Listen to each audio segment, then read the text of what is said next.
Hello guys, नमस्कार। आपका स्वागत है मेरा यूट्यूब चैनल चंदू बायोलॉजी वाला में।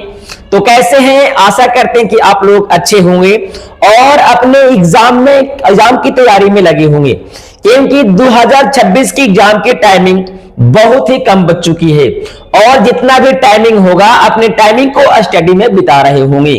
तो चलिए आज हम लोग कुछ ऐसे इंपॉर्टेंट टॉपिक पर बात करने वाले हैं जो आपका 12th बायोलॉजी चैप्टर नंबर 5 से इंपॉर्टेंट टॉपिक है, जो छोटा ही है लेकिन बोर्ड में कई बार पूछ चुका है।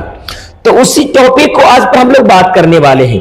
तो चलिए हम लोग करते हैं वीडियो को स्टार्ट। चलिए, जिस टॉपिक के बारे में आज हम लोग बात करने वाले हैं वह टॉपिक है वंशागति तथा विविधता का सिद्धांत, जिस चैप्टर में आपको 5 में है, जिस टॉपिक का नाम है एकल संकरण क्रॉस।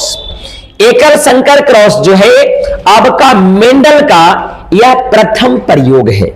मेंडल का 2 प्रयोग था, एक है एकल संकर क्रॉस और एक आपका है द्विसंकर क्रॉस। तो इस लेक्चर में हम लोग एकल संकर क्रॉस को अध्ययन करेंगे और इसका आपका सेकेंड लेक्चर आएगा जिसमें हम लोग द्विसंकर क्रॉस के बारे में बात करेंगे। तो चलिए हम लोग आगे चलते हैं। चलिए, एकल संकर क्रॉस का हम लोग सबसे पहले डिफिनेशन देखेंगे कि एकल संकर क्रॉस का डिफिनेशन क्या होता है। तो दिया हुआ है, बोला कि जब 2 पौधे का संकरण केवल एक गुण के आधार पर किया जाता है तो उसे ही एकल संकर क्रॉस या मोनो हाइब्रिड कहा जाता है। इसको फिर से गौर से सुनिएगा। जब 2 पौधे के बीच एक लक्षण के आधार पर जब क्रॉस कराया जाता है तो उसे ही कहा जाता है एकल संकरण क्रॉस। आपको समझ में आ गया होगा। तो चलिए हम लोग इसको एग्जांपल से हम लोग समझते हैं कि 2 पौधों को लेकर के एकल संकर क्रॉस में हम लोग 2 लक्षण का कैसे मिलान करेंगे।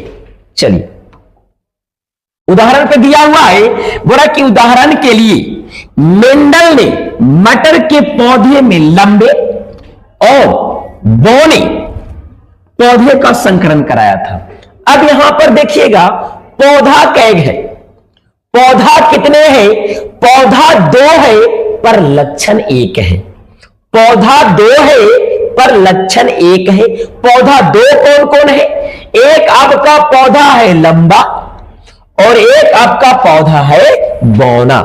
2 पौधा है। अब कहिएगा तो लक्षण 1 कहां से आ रहा है? एक तो बौना है, एक नाचा हो रहा है, तो बौना और लंबा हो रहा है। लेकिन इसको लक्षण का मतलब होता है, इसको जो लक्षण ले रहा है ऊंचाई को ले रहा है। एक कम लंबा है, एक ज्यादा लंबा है, लेकिन इसको इंडिकेट किसका कर रहा है? आपका हाइट का इंडिकेट कर रहा है। इसलिए लक्षण कैग हुआ, एक लक्षण हुआ, जबकि पौधा कितने हो गए? 2 पौधे होंगे। समझ में आ गया होगा। चलिए आगे देखते हैं। इसको हम लोग एग्जांपल के माध्यम से समझते हैं कि एकल संकरण में क्या होता है। तो पहला क्या बोले कि एक पौधा आपका लंबा है, एक पौधा आपका लंबा, और लंबा वाला जो होता है इसको बड़ा वाला टी से इंडिकेट किया जाता है। एक आपका हो गया नाटा, जिसको हम लोग बौना बोलते हैं, ये आपका इंडिकेट किया जाता है छोटा टी से। ये दोनों के दोनों आपका जनक है। अब जनक होगा तो जनक से क्या बनेगा? आपका युग्मक बनेगा। युग्मक क्या क्या बनेगा उसको देखेंगे। अब यहां पर देखेंगे कि ये क्या है, सम युग्मनज है कि विषम युग्मनज है। ये आपका सम युग्मनज होता है। सम युग्मनज कहने का मतलब किसका जो युग्मक होता है दोनों अलग अलग है कि दोनों समान है। तो बीच में हम लोग देखते हैं तो दोनों बड़ा वाला टी होता है, और बड़ा वाला टी अगर किसी में भी मिलता है तो उसको बोला जाता है प्रभावी जनक। और जब भी 2 युग्मक समान मिले तो उससे युग्मक एक प्रकार की बनता है, यानी कि इसमें एक गो निकलेगा आपका बड़ा वाला टी और इससे युग्मक निकलेगा आपका छोटा वाला टी। एक युग्मक यहां से एक लंबा युग्मक से बना है, एक आपका नाटा युग्मक से बना है।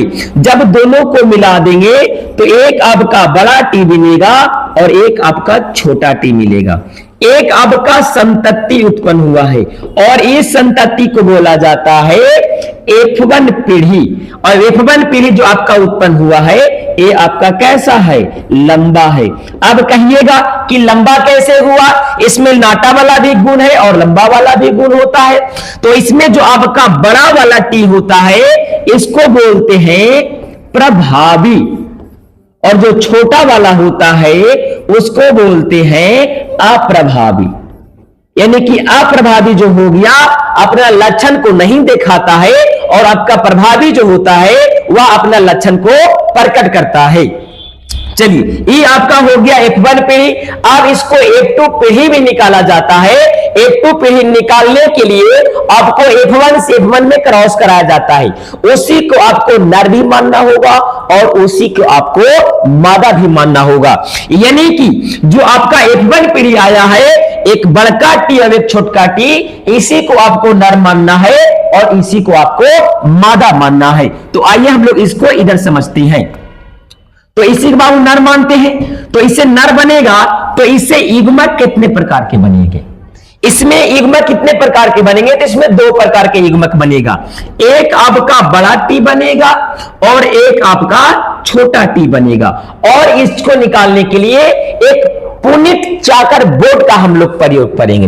प्रयोग में क्या होता है, अब इसी को क्या माने हैं, इसी को हम लोग नर भी माने हैं और इसी को मादा माने हैं। तो पुनित चाकर बोर्ड में एक युग्मक को लंबवत लिखना होता है, एक के अनुप्रस्थ लिखना होता है।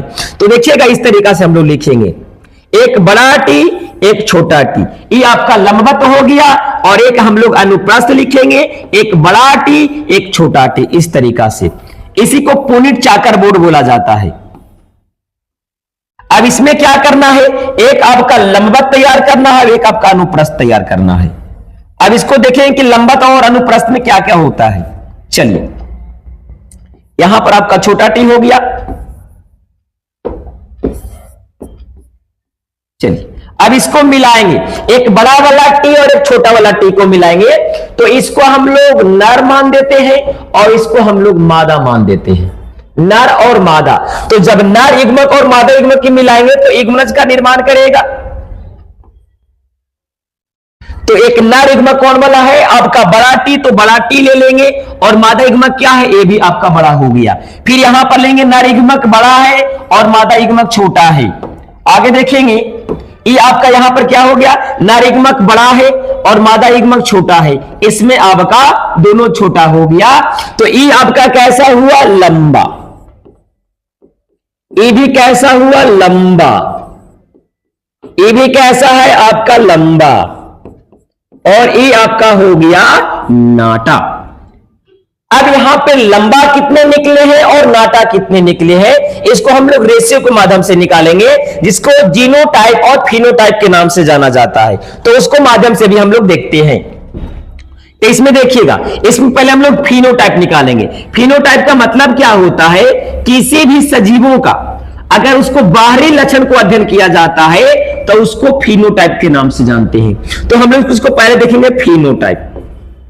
फिनोटाइप, अब देखिएगा फिनोटाइप क्या होता है। फिनोटाइप क्या बोले कि किसी भी सजीव का बाहरी लक्षण, उसको स्वभाव को, उसको रंग को, आकृति को देख करके पता लगाया जाता है, उसी को हम लोग बोलते हैं फिनोटाइप। तो यहां पर देखें कि जो चार संतति उत्पन्न हुआ है, इस चार संतति में कितने सिचुएशन के साथ उत्पन्न हुए हैं। तो चार संतति है लेकिन इसमें सिचुएशन दो है, लंबा और नाटा।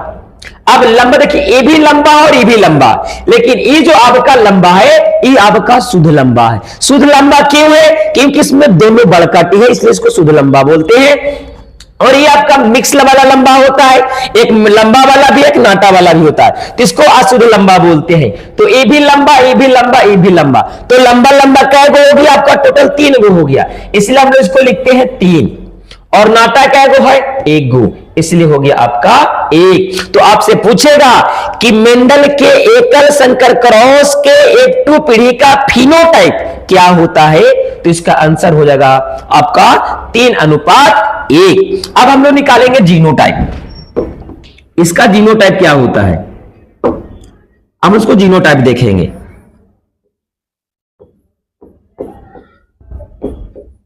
चलिए, ये जीनोटाइप क्या हो जाएगा? जीनोटाइप के मतलब हो गया कि उसको आंतरिक लक्षण को अध्ययन करना होगा, आंतरिक जीनों को अध्ययन करना होगा, तब उससे पता चलेगा कि इसका रेशियो क्या निकलता है। तो आइए उसको देख लेते हैं। सबसे पहले इसको देखेंगे और इसको देखेंगे। ये भी लंबा है लेकिन ये भी लंबा है, लेकिन दोनों का जीन देखिएगा अलग अलग है कि समान समान है। ये आपका शुद्ध लंबा, तो शुद्ध लंबा कै गो? गौर से देखिएगा, शुद्ध लंबा कै गो है? शुद्ध लंबा एक गो है, इसलिए हम लोग लिखे हैं एक। अब ये भी लंबा मिलता है, ये भी लंबा मिलता है। ये आपका अशुद्ध लंबा है, ये भी आपका शुद्ध लंबा। तो अशुद्ध लंबा कै गो हो गया? आपका दो गो हो गया। अब ये क्या गो मिला? नाटा एक गो, तो इसका हम लोग लिख दिए एक। तो आपका हो गया जीनोटाइप 1:2:1 और फिनोटाइप हो गया 3:1। ये आपका एग्जाम में कई बार पूछा जा चुका है। तो आशा करते हैं कि आप लोग समझ में आ गया होगा, और अगर आपको समझ में आया होगा तो मेरे चैनल को सब्सक्राइब जरूर कर दीजिएगा।